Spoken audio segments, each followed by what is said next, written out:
In 1975, a passenger plane flying from Santiago, Chile to Buenos Aires, Argentina, crashed deep in the Andes Mountains. All 72 people on board were declared dead. Among them was a Spanish businessman named Antonio Mendez, a father of two, who was on his way home after a business trip. The crash site was so remote that rescuers couldn't recover every body. The wreckage was found frozen under snow, scattered across the mountain. Antonio's wife, Maria, was told that he didn't survive. His name appeared in newspapers around the world. A funeral was held without a body. Life moved on. Maria raised their children alone. She never remarried. She kept one photo of him beside her bed for years, the last thing she looked at every night. 12 years later, in 1987, something unbelievable happened. A tourist from Germany was visiting a quiet mountain town in Bolivia. He took random photos of people at the local market, smiling faces, children, shopkeepers. When he returned home, one of those photos appeared in a travel magazine. Weeks later, a woman in Spain saw the magazine while waiting in a doctor's office. Her hands started shaking. It was her husband. The man in the photo looked exactly like Antonio.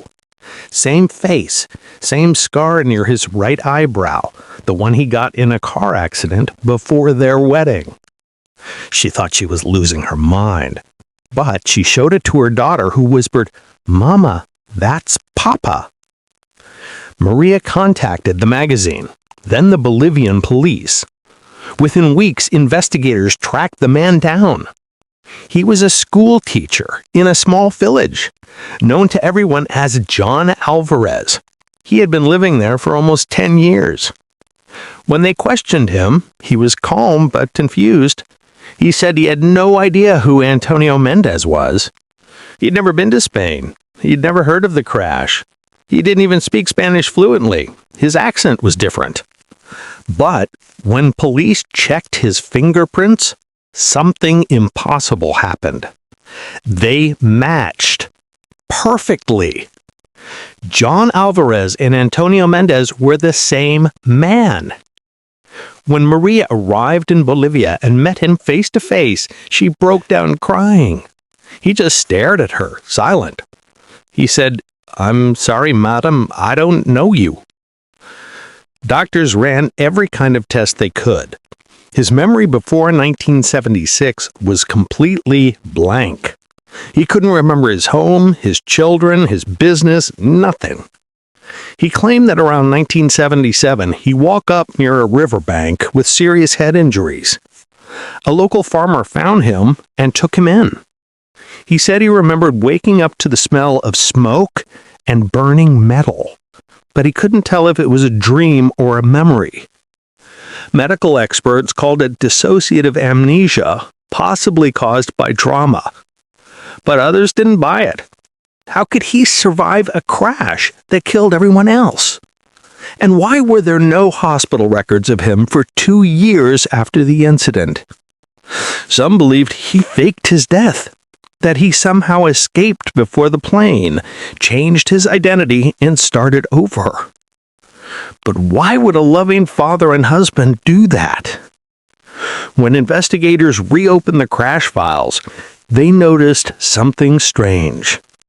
Antonio's seat on the plane had been booked, but never confirmed.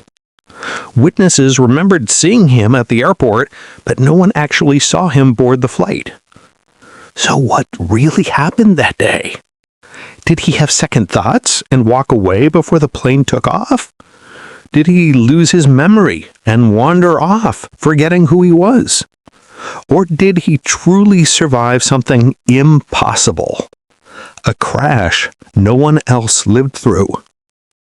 The Bolivian press called him the man who lived twice. The story went viral across South America and Europe. People sent letters claiming they'd seen similar cases, men and women who vanished, then reappeared with no memory of their old lives. For months, the world debated whether he was a miracle or a liar. Maria refused to leave his side.